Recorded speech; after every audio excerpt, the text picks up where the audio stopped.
नमस्कार, स्वागत है आपका एबीपी न्यूज में। आपके साथ मैं हूं नेहा पंत। वक्त है बड़ी बहस का और दिल्ली की सियासत पर ही हमारी आज की बड़ी बहस है, खास तौर पर बीजेपी पर, जहां एक नए नाम को बीजेपी में जगह मिली, किरण बेदी। अब वो दिल्ली की मुख्यमंत्री की उम्मीदवार होंगी या नहीं होंगी पार्टी की तरफ से, इसका फैसला हो सकता है आज शाम संसदीय बोर्ड की बैठक जो कि 7 बजे शुरू होनी है उसमें हो जाए।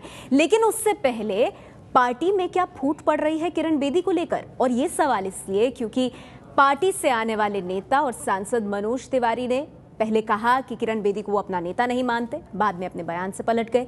जगदीश मुखी की तरफ से ये कहा गया कि किरण बेदी को पार्टी में लाने से पहले उनसे सलाह मशवरा नहीं किया गया था। किरण बेदी का कद लगातार पार्टी में बढ़ रहा है और ऐसे में सवाल ये उठ रहा है कि क्या अब किरण बेदी को लेकर ही बीजेपी में फूट पड़ गई है।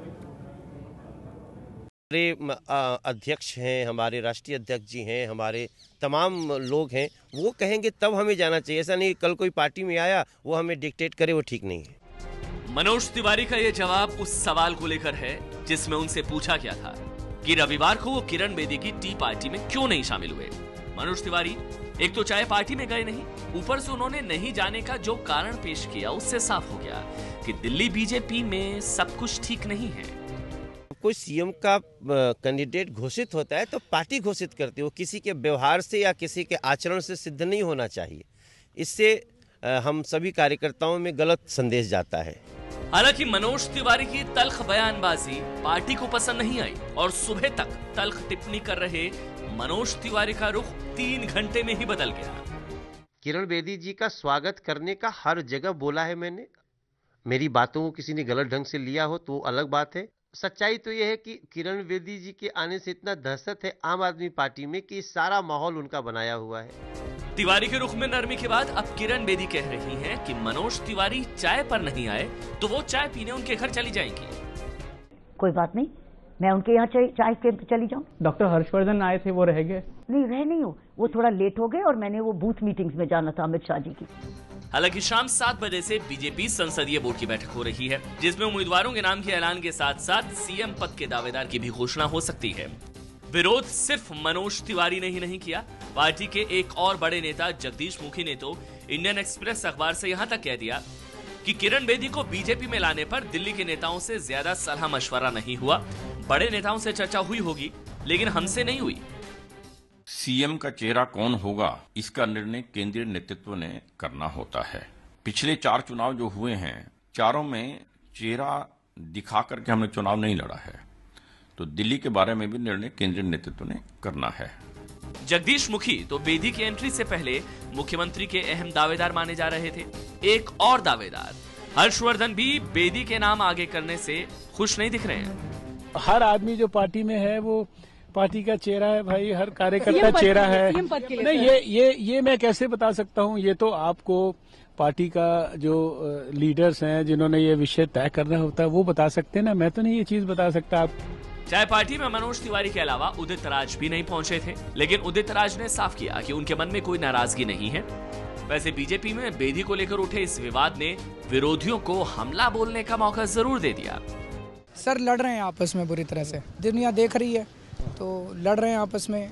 क्यों लड़ रहे हैं? सत्ता के लिए लड़ रहे हैं, सबको मुख्यमंत्री बनना है।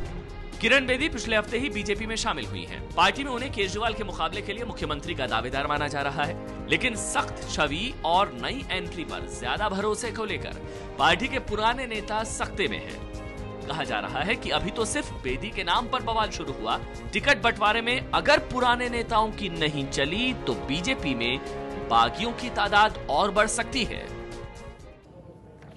तो अभी उम्मीदवारों के नाम का ऐलान नहीं हुआ है, इसके साथ ही मुख्यमंत्री का उम्मीदवार कौन होगा इस पर अभी तस्वीर साफ नहीं है बीजेपी की तरफ से। लेकिन देखिए किरण बेदी को लेकर किस तरह से उथल पुथल मच गई है। सवाल जिस पर हम चर्चा करेंगे, बड़ा सवाल इस वक्त का यही, किरण बेदी को लेकर क्या बीजेपी में फूट पड़ गई है। इसके अलावा बीजेपी में किरण का कद बढ़ने से नेताओं में क्या खलबली मच गई है और इसी वजह से दबी जुबान में ये बातें निकल रही हैं। क्या इस फूट से बीजेपी को नुकसान होगा? अगर आपस में ही बीजेपी के अंदर ये फूट पड़ी रही तो फिर बाकी पार्टियों को कैसे चुनौती देंगे? हमारे साथ आज की इस चर्चा में खास मेहमान मौजूद हैं। बीजेपी से आशीष सूद साहब हमारे साथ हैं, आम आदमी पार्टी से प्रवक्ता आशीष खेतान जी हमारे साथ इस चर्चा में जुड़ गए हैं, कांग्रेस पार्टी से प्रवक्ता रणदीप सुरजेवाला जी हमारे साथ हैं और यहाँ स्टूडियो में वरिष्ठ पत्रकार कंचन गुप्ता जी हमारे साथ हैं। आप सबका स्वागत है।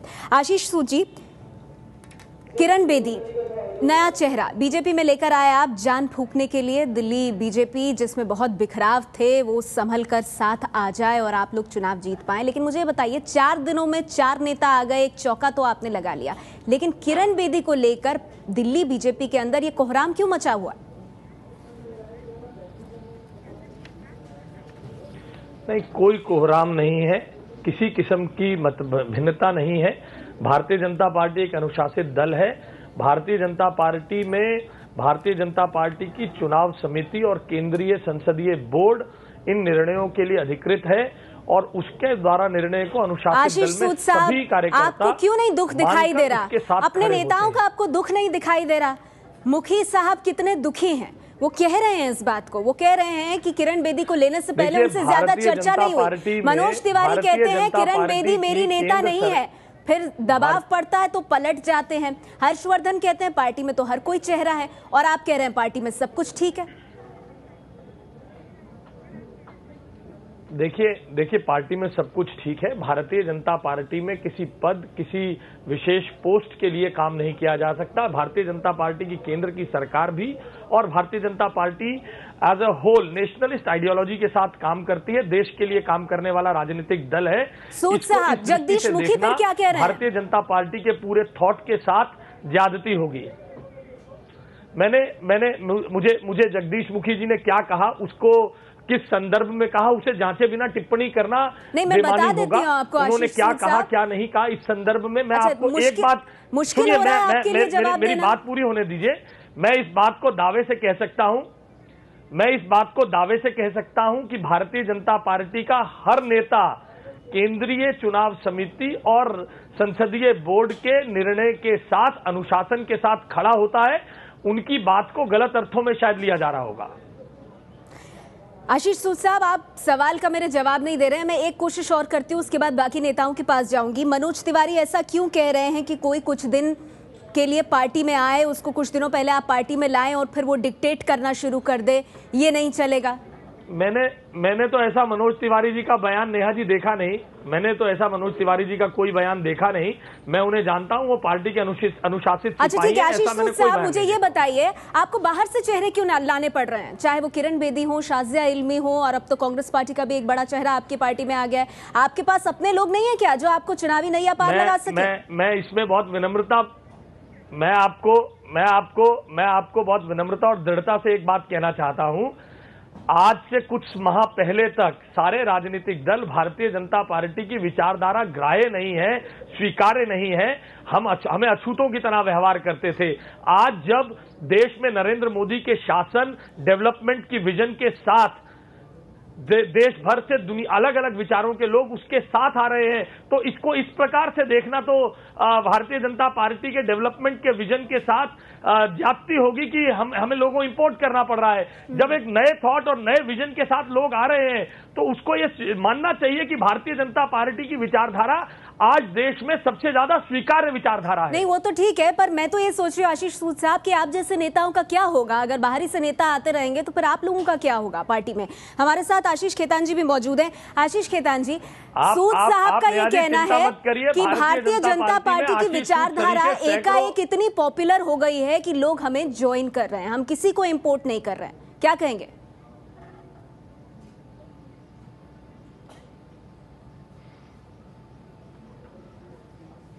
देखिए, पहले बात तो मैं ये बताना चाहता हूं कि नेता कौन होता है। नेता ऊपर से नहीं थोपा जाता है। नेता जनता, संगठन, कार्यकर्ता, सेकंड ग्रेड के, थर्ड ग्रेड के, हर टियर पे पार्टी जो पूरा संगठन अपना नेता चुनती है, नीचे से नेता चुनकर आता है। जब जब ऊपर से नेता थोपा गया है कहीं भी, किसी भी पार्टी में, उस पार्टी में फूट पड़ी है और उसकी वजह बहुत साफ है। देखिए, हर्षवर्धन जी एक लोकप्रिय नेता रहे भारतीय जनता पार्टी के। पिछली बार उनकी नेतृत्व में इन्होंने चुनाव लड़ा और चुनाव हार गए, लेकिन उनके संगठन में, भारतीय जनता पार्टी में एक उनकी तबका है जो उनको अपना नेता मानता है। इसी तरह सतीश उपाध्याय को जरूर भारतीय जनता पार्टी के संगठन में एक तबका नेता मानता होगा। यही बात जगदीश मुखी के लिए भी कही जा सकती है। आज क्या हुआ है कि पहले से ही आपस में लड़ाई थी कि मुख्यमंत्री पद का चेहरा किसे बनाया जाएगा। अब ऊपर से एक और नेता लाके थोप दिया गया जो नेता भी नहीं है, पहली बार राजनीति में प्रवेश कर रही हैं वो, और अभी तक समाज सेवा में थी। उसके पहले वो ब्यूरोक्रेट थी, एक पुलिस ऑफिसर थी। जो नेता नहीं है, जो भारतीय जनता पार्टी की विचारधारा को मानता नहीं है, जिसने भारतीय जनता पार्टी की हमेशा आलोचना करिए, ये कहा है कि भारतीय जनता पार्टी काले धन से चुनाव लड़ती है, भारतीय जनता पार्टी को वोट नहीं देना चाहिए, वो अपने आप को आरटीआई से बाहर रखती है, नरेंद्र मोदी जी के ऊपर तमाम इल्जाम लगाए, वो किरण बेदी जो अन्ना के साथ खड़ी होती थी आज अमित शाह के साथ खड़ी हो गई हैं। तो बहुत गहरी खाई बन गई है पार्टी के अंदर कि 30 साल से 40 साल से काडर जो काम करता रहा है आरएसएस की विचारधारा, भारतीय जनता पार्टी की विचारधारा उसे परे रखते हुए आप कह रहे हैं पैराशूट से एक नेता को ले आए, लेकिन आशीष खेतान साहब सवाल ये भी है कि इस नेता को क्यों लेकर आए किरण बेदी को? क्या वाकई में वो टक्कर दे रही हैं अरविंद केजरीवाल को? सवाल ये भी है, उस पर हम आगे आएंगे। लेकिन हमारे साथ कांग्रेस पार्टी से रणदीप सुरजेवाला जी भी मौजूद है। लेकिन रणदीप जी, इस बात को तो आप मानेंगे ना कि आपका घर भी अब महफूज नहीं है, सेंध लग गई है वहां पर। कृष्णा तीरथ आपको छोड़कर बीजेपी में शामिल हो गई। देखिए, बात बड़ी स्पष्ट है। मैं 4-5 दिन पहले अमित शाह जी ने एक कार्यकर्ताओं की बैठक दिल्ली में बुलाई, जहां उन्होंने कहा कि मैं एक बूथ का कार्यकर्ता था और वहां से बीजेपी एक प्रोसेस है, उसके माध्यम से राष्ट्रीय कार्यकर्ता तक पहुंचा और इसी प्रकार से आप में से कोई भी पहुंच सकता है। और उन्होंने खट्टर जी, नरेंद्र मोदी जी और कई लोगों का उदाहरण दिया। हाँ। एक तरफ वो प्रोसेस है जिसकी अमित शाह जी बात कर रहे थे, और एक तरफ दिल्ली की भाजपा का नेतृत्व है जिनके पास ना नेता है, ना नीति है, ना नेतृत्व है। भगोड़े और आयातित नेताओं के माध्यम से अगर भारतीय जनता पार्टी दिल्ली में सत्ता बनाने का स्वप्न देख रही है, तो मुझे लगता है कि ये चुनाव की शुरुआत से पहले ही नैतिक हार मान लेना है, जो भारतीय जनता पार्टी ने मान लिया है। अब क्या होगा, आशीष भाई जैसे लोगों का जो जमीनी स्तर पर सालों से काम कर रहे हैं, जगदीश मुखी जी, हर्षवर्धन जी, विजय गोयल जी, सतीश उपाध्याय, चलिए ठीक है, वो तो मैं जवाब ले लूंगी, लेकिन आपने ये नहीं बताया उनका घर भर रहा है, आपका घर खाली हो रहा है, कांग्रेस पार्टी का क्या होगा? कंचन गुप्ता जी, सवाल ये है कि क्या वजह है, क्या मजबूरी है बीजेपी की, जिसके चलते एक के बाद एक नेताओं को बाहर से लाना पड़ रहा है, और शायद इसका असर दिल्ली बीजेपी के भीतर दिख रहा है, जहां कई सालों से मौजूद जो नेता हैं वो अपना कद कम होता हुआ देख रहे हैं। देखिए, ये बात सही है कि दिल्ली भाजपा की जो दिल्ली यूनिट है वहाँ पर नेता ज़्यादा और वर्कर कम है।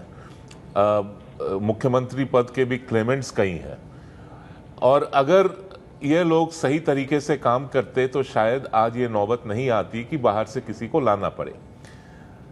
लेकिन दूसरी बात जो मैं कहना चाहूँगा, अभी जो ये घरियाली आंसू बहाए जा रहे हैं दिल्ली के नेताओं के लिए, आप और कांग्रेसी जो बहा रहे हैं, जब अडवाणी जी के रहते हुए नरेंद्र मोदी को पीएम कैंडिडेट डिक्लेयर किया गया था, तब भी कांग्रेस और ऑपोजिशन ने काफी दुख जताया था कि अडवाणी जी के रहते हुए नरेंद्र मोदी को क्यों पीएम कैंडिडेट डिक्लेयर किया जा रहा है। ये पार्टी की अपनी डिसीजन है, पार्टी लीडरशिप की डिसीजन है। अगर आप उससे सहमत नहीं है, आप अलग खड़े रहिए या आप पार्टी छोड़ के चले जाइए, लेकिन हर बात पे ये कहना कि मैं इतने दिन हूं इसलिए मेरा ही चलना चाहिए, ये गलत। लेकिन क्या कांग्रेस, जैसे कांग्रेस और आम आदमी पार्टी से एक मुद्दा बना रही है, क्या ये चुनाव में मुश्किलें खड़ी कर सकता है? आशीष सूद साहब, सवाल ये है कि अब ये कहा जा रहा है कि नेताओं को पैराशूट से ड्रॉप किया जा रहा है। मैं आती हूँ आशीष खेतान साहब, आऊंगी एक मिनट, सूद साहब से मैं जवाब ले लूं, फिर आती हूँ आपके पास। भारतीय जनता पार्टी हमेशा दावा करती है कि उनके यहाँ इंटरनल डेमोक्रेसी है, आंतरिक लोकतंत्र है, नेता नीचे से चुनकर आता है। ये उनका हमेशा दावा रहा है कि हम आंतरिक लोकतंत्र है, हमारे यहाँ परिवारवाद नहीं चलता है, एक व्यक्ति की बात नहीं चलती है। आज किरण बेदी के थोपे जाने से बात साफ हो जाती है कि आज आपकी सोचिए ना, भाजपा की क्यों सोच रहे हैं? सिर्फ और सिर्फ अमित या शाह तो फिर भाजपा में आकर ये बातें कहिए। अच्छा ठीक है, एक मिनट आशीष सूद साहब से मैं इसका जवाब ले लूं। एक मिनट खेतान साहब, ठीक है खेतान साहब, एक मिनट जवाब ले लेती हूँ। सूद साहब, मुखी के सीने पे सांप लौट रहे हैं, बेचारे मजबूरी में बैठे हुए हैं और डिफेंड कर रहे हैं पार्टी को। ये मजबूरी है आपकी जिसके चलते कुछ कह नहीं पा रहे हैं आप लोग, पैराशूट से एक नेता लेकर आए हैं। मेरे संदर्भ में खेतान साहब, मेरे संदर्भ में ये टिप्पणी करना आपको शोभा नहीं देता। मैं अपनी पार्टी का जिम्मेदार ओहदेदार हूं और अपनी पार्टी के व्यू पॉइंट को प्रामाणिकता और दृढ़ता से रखने के लिए यहां मौजूद हूं। मुझे तो उल्टा दूसरी बात लग रही है नेहा जी, हमारे थॉट को स्वीकार करके सोसाइटी के विभिन्न वॉक्स ऑफ लाइफ के लोग जो हमारे यहाँ आ रहे हैं उनको देख के कांग्रेस और आम पार्टी में भगदड़ मच गई है। हमारे पास सब थॉट के लोग आ रहे हैं, उसको देखकर इनको भगदड़ मच गई है। इनको कोई ये चिंता नहीं है कि हमारे नेतृत्व का क्या है क्या नहीं। उसके लिए भारतीय जनता पार्टी आपके पास एक भी साफ चेहरा नहीं है, इतनी स्ट्रॉन्ग है, आपके पास नेतृत्व नहीं है, नहीं केतान साहब, चेहरा नहीं है, क्या ये आपके लिए काम करता है? अगर आप बीजेपी के फूट की बात करते रहे तो क्या आपकी घबराहट को कम करता है? नया जी बिजली कंपनियों के साथ जो मैं बताता हूँ, आशीष ये सारी जिंदगी और सतीश उपाध्याय की ये सारे दिन रोज उजागर रहे हैं। हमारे साथ तमाम खास मेहमान मौजूद हैं, लेकिन इस वक्त एक अहम खबर भी आपको दे दें। जब से किरण बेदी को पार्टी में शामिल किया गया तब से लगातार वो संपर्क साध रही हैं कार्यकर्ताओं से, आम लोगों से। रोहिणी में उनका रोड शो हुआ है। देखिए एबीपी न्यूज संवाददाता अंकित गुप्ता की रिपोर्ट। बीजेपी में शामिल होने के कुछ ही दिनों के अंदर ये पहला रोड शो है जो किरण बेदी कर रही है दिल्ली के रोहिणी में। फिलहाल देख सकते हैं किरण बेदी एक ट्रक पर एक रथ जो बनाया गया उस पर सवार है, जिसमें विजय गुप्ता है और उसके साथ ही में जो स्थानीय नेता हैं वो हैं, और किरण बेदी के आगे आगे चल रहे हैं बीजेपी के कार्यकर्ता। ये वो पहला रोड शो है जो कि किरण बेदी कर रही है बीजेपी में शामिल होने के बाद में। और जैसी जानकारी मिली है ऐसे कई रोड शो रोजाना, ऐसी कई सभाएं रोजाना करेंगी किरण बेदी। और किरण बेदी के आगे आगे चल रहे हैं जो बीजेपी के कार्यकर्ता हैं, जो समर्थक हैं, वो सड़कों पर। और ये हो रहा है दिल्ली के रोहिणी में। किरण बेदी ने अब से 3-3.5 साल पहले एक बार फिर से उनके हाथ में झंडा था, लेकिन वो झंडा था भारत का, लेकिन आज वो झंडा है बीजेपी का। और फिलहाल किरण बेदी अपने समर्थकों के साथ में, स्थानीय नेताओं के साथ में कर रही है ये रोड शो। और एक तरीके से कर दी है जो चुनाव होने दिल्ली में जो 7 फरवरी को मतदान होना है उसकी तैयारी शुरू कर दी है किरण बेदी ने। और किरण बेदी के साथ में ही मौजूद है जो स्थानीय कार्यकर्ता हैं, स्थानीय नेता हैं। और कोशिश यही है कि ज्यादा से ज्यादा लोगों तक पहुंचा जा सके और उनको बीजेपी की तरफ, बीजेपी को वोट देने के लिए मनाया जा सके, क्योंकि 7 फरवरी को दिल्ली में होना मतदान और 10 तारीख को होनी है मतगणना। और उसी को लेकर किरण बेदी कर रही है ये road show. Camera person DC Manju के साथ अंकित गुप्ता, एबीपी न्यूज दिल्ली। तो आपने देखा किस तरह से किरण बेदी अपने पहले रोड शो पर निकली और इस वक्त रोहिणी में वो संबोधित कर रही हैं लोगों को। कोई ट्रैफिक की वायलेशन नहीं करें, क्योंकि हम असुविधा के लिए नहीं है, हम सुविधा के लिए हैं। स्वच्छ भारत अभियान तो जारी है, स्वच्छ भारत अभियान तो जारी है और वो जारी ही रहेगा। देखिए, जो मैंने बात नहीं कही इसका ये नहीं मतलब वो इम्पोर्टेंट नहीं है, क्योंकि हमने और जगह भी जाना है। मैं नहीं चाहती ट्रैफिक में और वादा हो, आप ही हमें समय दें कि मैंने आपको एक उदाहरण दिया है कि एक सरकार, एक ह्यूमन बॉडी, एक मानव जीवन जैसे होती है, उसके किसी भी अंग को, और हर अंग पूरी स्वस्थता मांगता है, तंदुरुस्ती मांगता है। एक अंग भी दुखी हो तो सारा जिस्म दुखी होता है। हमने डिपार्टमेंट को, अपनी सरकार को एक ह्यूमन बॉडी जैसे ऑर्गेनिक होल बनाना है, ऑर्गेनिक होल जैसे काम करना है। मैं यही कहने आई हूँ, मुझे कोई सत्ता से कोई लालच नहीं है। मैं सेवा भाव में आई हूँ, सेवा भाव ही करती रहूंगी। सिर्फ आपके सुधार के लिए आई हूँ, अपने सुधार के लिए, अपनी दिल्ली के लिए, हमारी दिल्ली, अपनी दिल्ली। साथियों, अब हम सब लोग यहाँ से इस रोड शो को आगे बढ़ाएं। किरण बेदी रोहिणी में रोड शो के दौरान लोगों को संबोधित करते हुए 70 विधानसभा सीटों पर दिल्ली की प्रचार करेंगी। 5 से 7 सभाएं हर रोज। ये पूरा कार्यक्रम किरण बेदी का सामने। लेकिन सवाल ये उठ रहा है कि क्या किरण बेदी और उनके बढ़ते कद को लेकर बीजेपी के भीतर ही नाराजगी है? तमाम खास मेहमान हमारे साथ मौजूद हैं। आशीष खेतान जी, लेकिन सवाल तो ये भी है आपकी पार्टी से कि सीधी टक्कर के लिए किरण बेदी को मैदान में उतारा गया है, ये चीज किसी से छिपी नहीं है। क्या आप लोगों की घबराहट से उपजी रणनीति का यह हिस्सा है कि किरण बेदी को आप बार बार पैराशूट से उतरा हुआ नेता बता रहे हैं, क्योंकि सीधे सीधे किरण बेदी पर आप हमला नहीं कर सकते? नहीं है आपके पास कुछ हमला करने के लिए किरण बेदी पर?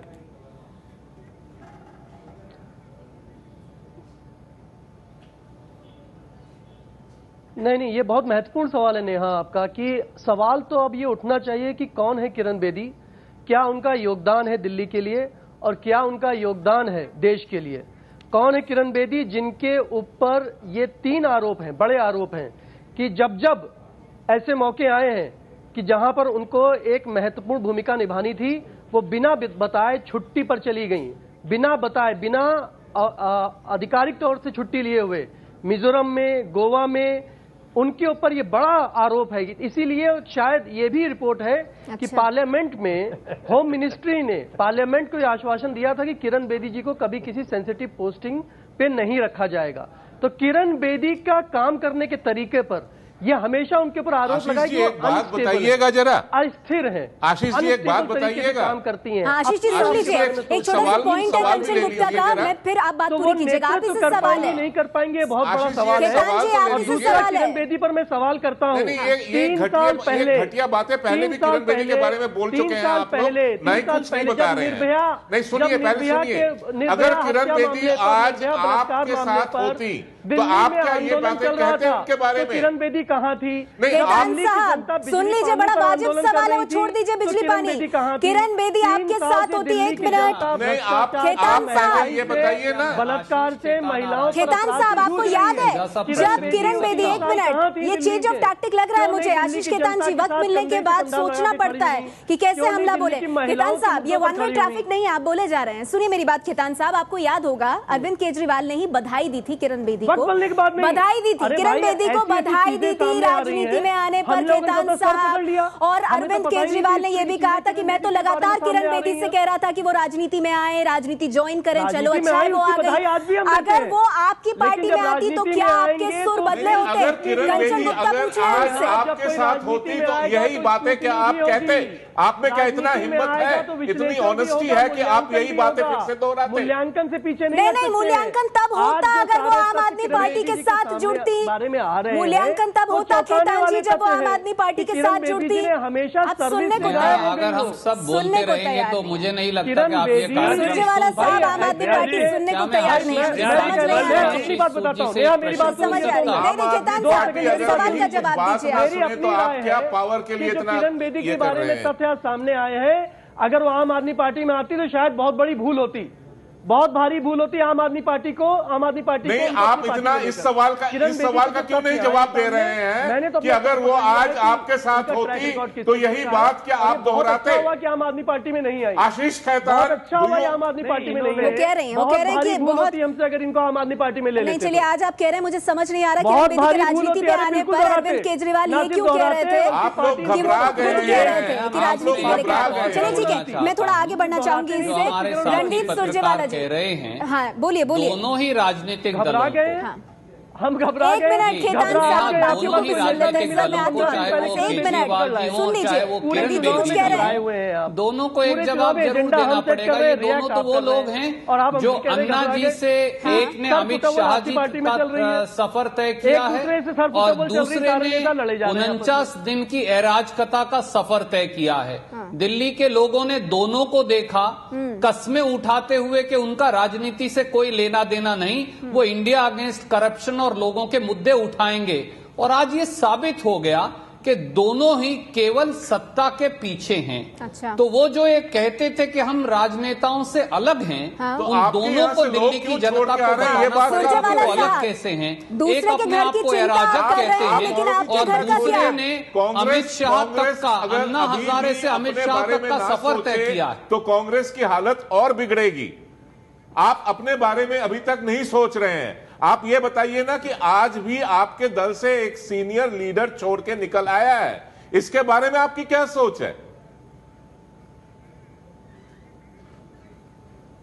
सोच बड़ी स्पष्ट है। जो जिनको कुर्सी की भूख है और जो कांग्रेस में सबसे बड़े से बड़े पदों पर रहे और इसी नेतृत्व के नीचे रहे, और आज कृष्णा तीरथ जी जो म्युनिसिपल कॉर्पोरेटर से कांग्रेस के टिकट पर यूनियन कैबिनेट मिनिस्टर तक रही, आज उन्हें अगर उसी कांग्रेस नेतृत्व में खामी नजर आती है तो ऐसे सत्ता के अंधे लोग भारतीय जनता पार्टी को मुबारक। तो क्योंकि नेता भी कोई मानक होते हैं, कमी नहीं नजर आ रही। केवल समय बदलने कह रहे हैं कि नेतृत्व यही था, वक्त परिवर्तित हो गया, बस अब समय बदल गया। आशीष सूद साहब एक चीज मुझे बताइए, आशीष सूद साहब एक चीज मुझे बताइए, किरण बेदी को आपने शामिल किया, इसके अलावा 3 और बड़े चेहरे आपकी पार्टी में आए हैं। पिछले 4 दिनों में कुल 4 बड़े चेहरे आए हैं। सवाल ये है कि ये वही लोग हैं जो एक वक्त पर पानी पी पी कर कोसते थे आप लोगों को, आपकी विचारधारा से बिल्कुल उलट बातें करते थे, लेकिन आज ये उनकी मौका परस्ती है और आप लोगों की मौका परस्ती है जो आप लोग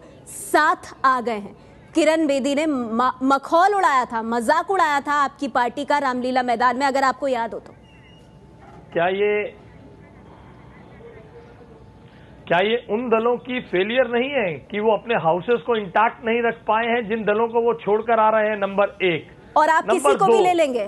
जिन लोगों ने हमें पहले कभी गाली दी होगी, ऐसे, एक सेकंड सुनिए मेरी बात, मेरे का प्रश्न होने दीजिए, आप अपना प्रति प्रश्न जरूर पूछिएगा, मैं उसका भी उत्तर दूंगा।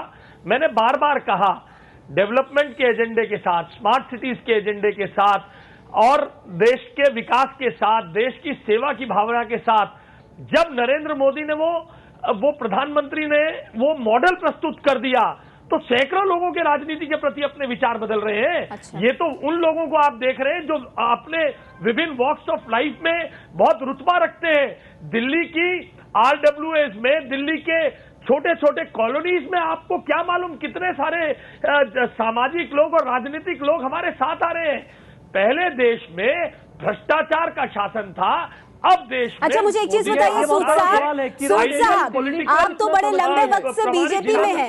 सूद साहब, आप बहुत बड़े लंबे वक्त से, सूद साहब, दिल्ली के खेतान जी को समझती हैं। खेतान जी, मैं पूछ रही हूँ उनसे सवाल, मुझे पूछने दीजिए। समझती हैं क्या किरण बेदी दिल्ली की बिजली को? अरे यार, तुम्हारा नेता तो अभी भी इनवाइट करना चाहते थे, अगर वो कुछ नहीं समझती तो आपको इनवाइट नहीं करना चाहिए था। दिल्ली के बारे में क्या जानते हैं? एक मिनट, आशीष खेतान जी, कंचन जी, मेरे सामने 2 महीने पहले की एक इंटरव्यू अभी है जहां पर अरविंद केजरीवाल ने स्पष्ट शब्दों में कहा है कि किरण बेदी जी, वो चाहते थे किरण बेदी जी आपके ओर से चीफ मिनिस्टर बने।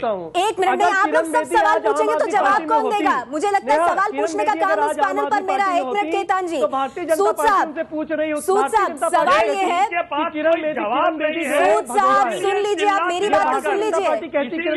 आशीष सूद साहब, अगर आप मुझे सुन पा रहे हैं, आप दोनों साथ क्यों बोल रहे हैं? आप दोनों साथ क्यों बोल रहे हैं? आपको लगता है आपकी बात किसी तक पहुंच नहीं होगी?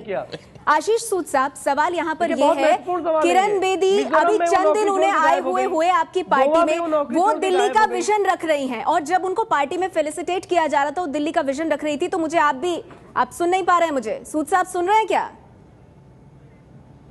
आवाज पहुंच रही है आप तक? हाँ, मैं ये कह रही हूँ कि जब किरण बेदी, आपको पता होगा, वो उनको फेलिसिटेट किया गया था पार्टी दफ्तर पर और आप भी वहीं खड़े हुए थे। मैं पीछे देख रही थी आपको, किरण बेदी के पीछे आप भी खड़े थे। आप तो कई सालों से हैं पार्टी में। आशीष सूद साहब, आप क्यों नहीं रखते दिल्ली का विजन? डॉक्टर हर्षवर्धन क्यों नहीं रखते दिल्ली का विजन? और नेता क्यों नहीं रखते? सतीश उपाध्याय साहब क्यों नहीं रखते? ये किरण बेदी ही क्यों रखेंगी? उनको तो घोषित भी नहीं किया गया है अभी, वो तो दिल्ली के भावी मुख्यमंत्री की तरह बात कर रही हैं। ऐसा है, इस संदर्भ में तो किसी को कोई कंफ्यूजन नहीं होनी चाहिए। जिस दिन उन्होंने अपने मोबाइल से अपनी सदस्यता ग्रहण की, उसी दिन भारतीय जनता पार्टी के राष्ट्रीय अध्यक्ष ने ये कहा कि इनके संदर्भ में पार्टी की नेशनल चुनाव कमेटी और संसदीय बोर्ड निर्णय करेगा। तो ना तो उनको ना भारतीय जनता पार्टी को कोई कंफ्यूजन है। देखिए, किरण बेदी जी का अपनी तरह से समाज के प्रति, अपनी तरह से सूद साहब, किरण बेदी कहती हैं सुबह 9 बजे से हर मंत्री अपने दफ्तर नहीं जाएगा दिल्ली में, बल्कि एजुकेशन मिनिस्टर जाएगा स्कूलों में। तो ये कोई कार्यकर्ता नहीं कह सकता है सर, जो मोबाइल से सदस्यता लेता हो। मैं आगे बढ़ने से पहले पक्ष विपक्ष में जो तर्क आए हैं अब तक की चर्चा में निकलकर एक नजर उस पर डाल लेते हैं। बीजेपी से आशीष सूद साहब का कहना है, नए लोगों के आने से साबित हो रहा है कि बीजेपी की विचारधारा से लोग प्रभावित हो रहे हैं, जबकि आम आदमी पार्टी से आशीष खेतान मानते हैं, सवाल यह है कि जिसने हमेशा बीजेपी की आलोचना की, उन्हें पार्टी के नेता कैसे स्वीकार करेंगे? रणदीप सुरजेवाला जी, जो कि कांग्रेस पार्टी से, उनका कहना है बीजेपी के पास ना नेता है, ना नीति है और ना ही नेतृत्व है। ऐसे में बीजेपी कैसे लड़ पाएगी? वरिष्ठ पत्रकार कंचन गुप्ता का मानना है बीजेपी का कुनबा बढ़ रहा है, कांग्रेस को सोचना चाहिए कि उसके नेता पार्टी को छोड़कर क्यों जा रहे हैं। वक्त मेरे पास कम है, कंचन जी संक्षेप में आपकी टिप्पणी चाहूंगी। नहीं, मुझे लगता है, देखिए, अगर भाजपा की स्ट्रैटेजी ये रही कि हम लोग नए चेहरे लाएंगे तो टैक्टिक्स अगर देखें, टैक्टिक्स में थोड़ी कमी रह गई है। इनको लाना ही था तो आज से 6 महीने 1 साल पहले ये नए चेहरे लाने चाहिए थे और आखिरी तक ये वेट नहीं करना चाहिए। ठीक है सूद साहब, इस पर आपकी त्वरित प्रतिक्रिया सर, 20 सेकंड में प्लीज।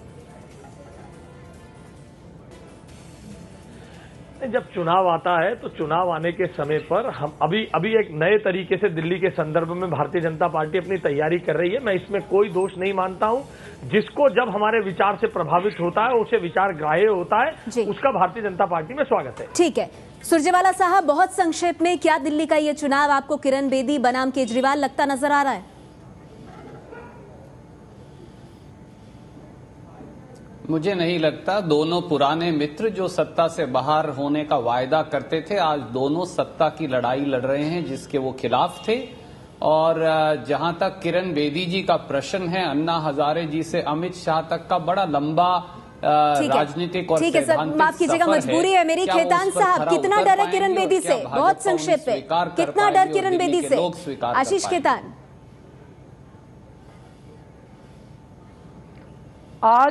आज दिल्ली की सड़कों पर, दिल्ली की गलियों में सिर्फ एक ही सेंटिमेंट है, और वो ये है कि भारतीय जनता पार्टी अरविंद केजरीवाल से डर गई है।